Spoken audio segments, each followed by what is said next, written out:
வேளாண் ஆலோசனை நேரம்.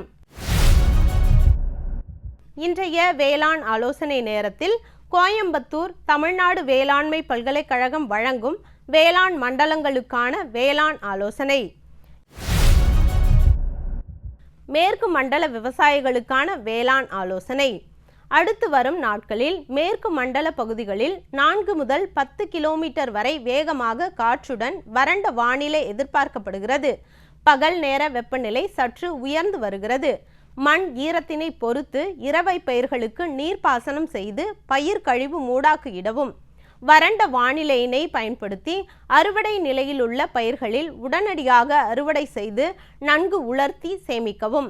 அறுவடை முடிந்த பிறகு நிலத்தினை கொத்து அல்லது சட்டி கலப்பை கொண்டு உடனடியாக உழுவதன் மூலம் களைகளை கட்டுப்படுத்துவதுடன் கோடைக்கால மழையின் ஈரப்பதத்தை சேமிக்கலாம். பயிர் கழிவுகளை எரிக்காமல் நிலத்தில் உழுவதன் மூலம் பயிர் கழிவுகள் எளிதில் மட்கும். நிலவும் வானிலையில் நெற்பயிரில் கதிர் நாவாய் பூச்சியின் தாக்குதல் தென்பட்டால் 1 லிட்டர் நீரில் 2 மில்லி டைக்ளோர்வாஸ் கலந்து தெளிக்கவும். தற்போது நிலவும் வானிலையால் கொண்டை கடலையில் காய்துளைப்பான் வர வாய்ப்புள்ளது. இதனால் நன்கு கண்காணித்து மண்ணில் போதிய ஈரம் இருக்கும் பட்சத்தில் மாலத்தியான் அல்லது பென்தியான் 5% தூளை ஏக்கருக்கு 10 கிலோ என்ற அளவில் தூவி கட்டுப்படுத்தவும். நிலவும் வானிலையினை பயன்படுத்தி நீர்ப்பாசனம் உள்ள இடங்களில் மட்டும் இரவை மக்காச்சோள விதைப்பினை மேற்கொள்ளவும். தற்போது நிலவும் காலநிலையை கருத்தில் கொண்டு முன்பருவ கரும்பு சாகுபடியை உடனடியாக மேற்கொள்வதன் மூலம் அதிக மகசூல் பெறலாம். மஞ்சள் கிழங்கு முதிர்வடையும் நிலையில் இருப்பதால் அளவான தண்ணீர் பாய்ச்சவும். தற்போது நிலவும் வானிலையால் கறவை மாடுகளில் மடி வீக்க நோய் பரவ வாய்ப்புள்ளது. எனவே 1% பொட்டாசியம் பெர்மாங்கனேட் கரைசலை கொண்டு பால் கறப்பதற்கு முன்னும் பின்னும் மடியை சுத்தம் செய்யவும். காவிரி டெல்டா மண்டல விவசாயிகளுக்கான வேளாண் ஆலோசனை. உழவர் பெருமக்கள் அனைவரும் தமிழ்நாடு வேளாண்மை பல்கலைக்கழகம் பரிந்துரைக்கப்பட்ட வேளாண் சார்ந்த செயலிகளை பதிவிறக்கம் செய்து பயன்படுத்துமாறு கேட்டுக்கொள்ளப்படுகிறார்கள். மழையால் நனைந்த முதிர்ந்த நெற்பயிரை உடனடியாக அறுவடை செய்து நன்கு உலர்த்தி சேமித்து வைக்கவும். முதிர்ந்த சம்பா நெற்பயிரை மழைக்கு முன் அறுவடை செய்யவும். தற்போது நிலவக்கூடிய வானிலையின் காரணமாக தென்னையில் குறும்பை கொட்டுதலை தவிர்ப்பதற்கு ஒரு மரத்திற்கு 200 மில்லி தென்னை டானிக்கை வேர் மூலம் கொடுக்க வேண்டும். இரவில் குளிர்ந்த வெப்பநிலை நிலவுவதால் கால்நடைகளை குறிப்பாக இளம் குட்டிகளை தகுந்த கொட்டகைகளில் அடைக்க வேண்டும். மேலும் வெப்பமூட்டிகள் அதாவது குண்டு பல்பு பொருத்தினால் நுரையீரல் அழற்சி ஏற்படாது. தெற்கு மண்டலம் 1ற்கு உட்பட்ட மாவட்டங்களுக்கான வேளாண் ஆலோசனை. அதிகமான ஈரப்பதம் மற்றும் பனிப்பூசை நோய் தாக்க வாய்ப்புள்ளது. ஆகையால் நோய்க்கு ஏற்ற மருந்து தெளிக்குமாறு கேட்டுக்கொள்ளப்படுகிறார்கள். விவசாயிகள் அறுவடை நிலையில் இருக்கும் பயறு மற்றும் மக்காச்சோளம் அறுவடை செய்து அவற்றினை பாதுகாப்பாக சேமித்து வைக்குமாறும் கேட்டுக்கொள்ளப்படுகிறார்கள். பருத்தியில் TNAU பருத்தி பிளஸ் ஏக்கருக்கு 2.5 கிலோ 200 லிட்டரில் தேவையான அளவு ஒட்டும் திரவத்துடன் சேர்த்து பூக்கும் மற்றும் காய்பிடிக்கும் பருவத்தில் தெளித்தால் சப்பைகள் உதிர்வது குறையும் மற்றும் காய்கள் முழுமையாக வெடித்து நல்ல மகசூல் கிடைக்கும். பருத்தியில் இலைக்கருகள் நோய் மேலாண்மை செய்ய ஸ்ட்ரெப்டோமைசின் சல்பேட் டெட்ராசைக்ளின் கலவையை ஏக்கருக்கு 500 கிராம் என்ற அளவில் தெளிக்கவும். மிளகாயில் அதிக காற்றின் ஈரப்பதம் காரணமாக சாம்பல் நோய்க்கு வாய்ப்புள்ளது. 1 லிட்டர் தண்ணீரில் ஈரமான கந்தகம் 3 கிராம் நோய் அறிகுறிகள் தோன்றியதும் 15 நாட்கள் இடைவெளியில் 3 முறை தெளிக்குமாறு கேட்டுக்கொள்ளப்படுகிறார்கள். வேர் பகுதியில் வேப்பம் புண்ணாக்கு ஊற்றவும். மிளகாயில் சாம்பல் நோயை கட்டுப்படுத்த ப்ரப்பிகோனசோல் 25 EC மருந்தை லிட்டருக்கு 1 மில்லி என்ற அளவில் கலந்து தெளிக்கவும். நிலவும் வானிலையில் சூரியகாந்தியில் தலைத்துளைப்பான் தாக்க அதிக வாய்ப்பு. இதனை கட்டுப்படுத்த 5% வேப்ப எண்ணெய் தெளிக்குமாறு கேட்டுக்கொள்ளப்படுகிறார்கள். கால்நடைகளுக்கு நோய்கள் பரவும் வாய்ப்புள்ளது. எனவே விவசாயிகள் உடனடியாக தடுப்பூசி போடுமாறு கேட்டுக்கொள்ளப்படுகிறார்கள். தெற்கு மண்டலம் 2ற்கு உட்பட்ட மாவட்டங்களுக்கான வேளாண் ஆலோசனை. தற்போது மல்லிகை பூ பயிரில் கவாத்து செய்வதற்கு ஏற்ற தருணமாகும்.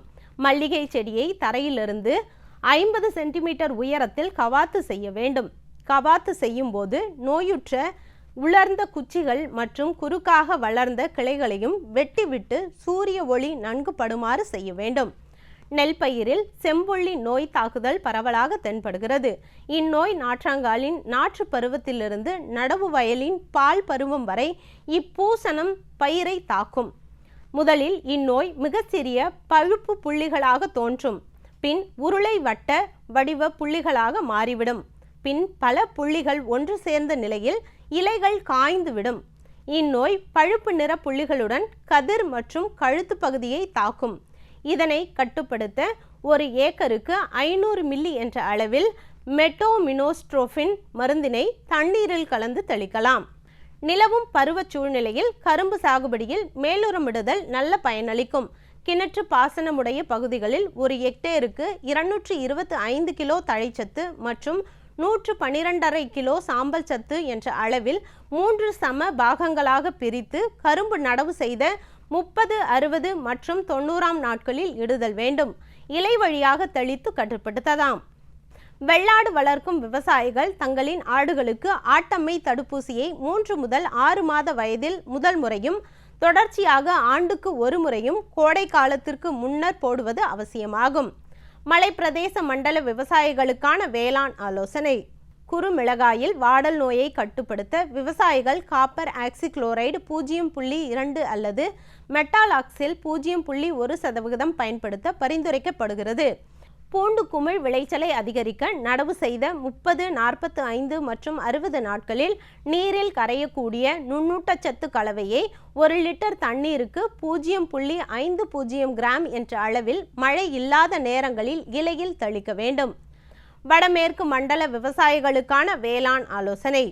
கார்த்திகை பட்டத்தில் சாகுபடி செய்துள்ள நிலக்கடலை பயிர்கள் தற்போது விழுதுகள் உருவாகும் பருவத்தில் உள்ளது.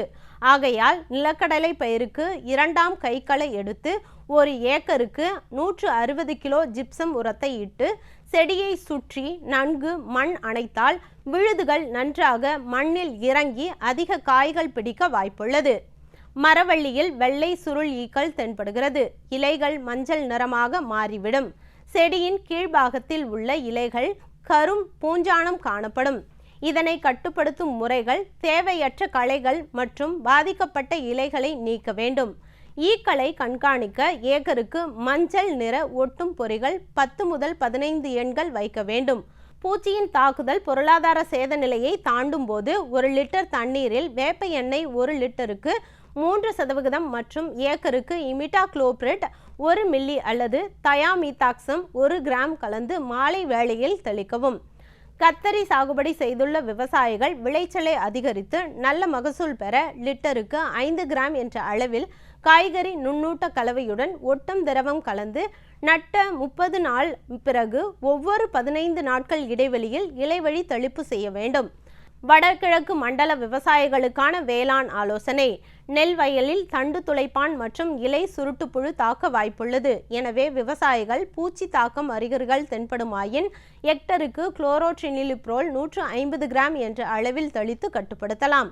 உளுந்து விதைப்பு செய்யும் விவசாயிகள் விதைப்புக்கு முன் 1 கிலோ விதைக்கு ட்ரைகோடெர்மா விரிடி 4 கிராம் அல்லது சூடோமோனாஸ் 10 கிராம் கொண்டு விதை நேர்த்தி செய்து விதைக்கலாம். விவசாயிகள் நிலக்கடலையில் தண்டழுகல் நோயை கட்டுப்படுத்த ஒரு ஏக்கருக்கு ட்ரைகோடெர்மா விரிடி 2 முதல் 5 கிலோ என்ற அளவில் 250 கிலோ தொழு உரத்துடன் கலந்து மண்ணில் இடலாம். துவரையில் பூ உதிர்தலை தடுக்கவும் மகசூல் அதிகரிக்கவும் ஏக்கருக்கு 2 கிலோ TNAU பல்ஸ் 1.5 200 லிட்டர் தண்ணீரில் கலந்து தெளிக்க வேண்டும். கரும்பு பயிரில் தோகை உரித்து விட்டம் கட்டி வைப்பதனால் கரும்பு முளைப்பது மற்றும் சாய்வதினை தவிர்க்கலாம். ஒரு ஏக்கருக்கு 1.5 மற்றும் 2 கிலோ கரும்பு பூஸ்டரை 45, 60 மற்றும் 75வது நாளில் தெளிக்கவும். அதிக மழை பெறும் மண்டல விவசாயிகளுக்கான வேளாண் ஆலோசனை. வரும் நாட்களில் குறைவான மழை இருப்பதால் புதிதாக நடவு செய்யப்பட்ட பழ வகை மற்றும் தோட்டக்கலை பயிர்களுக்கு நீர் பாய்ச்சவும். காய்க்கும் தென்னை மரங்களுக்கு 6 மாதங்களுக்கு ஒரு முறை தமிழ்நாடு வேளாண்மை பல்கலைக்கழக தென்னை டானிக் மரம் ஒன்றிற்கு 200 மில்லி வீதம் வேர் வழியாக அளிக்கவும். நெல்லில் இலைப்புள்ளி நோயை கட்டுப்படுத்த ஒரு ஏக்கருக்கு மெட்டோமினோஸ்ட்ரோபின் 500 மில்லி என்ற அளவில் தெளிக்கவும். நன்கு முதிர்ந்த மொட்டுக்கள் பூ பசுமை நிறத்தில் இருக்கும் இளம் சிவப்பு நிறம் தோன்றும் போது அறுவடை செய்ய வேண்டும். மொட்டுக்களை கொத்திலிருந்து தனித்தனியாக பிரித்து 4 முதல் 5 நாட்கள் உலர வைக்க வேண்டும். வரும் நாட்களில் மழை மிக குறைவாக இருப்பதால் கொடிகளுக்கு நீர் பாய்ச்சவும்.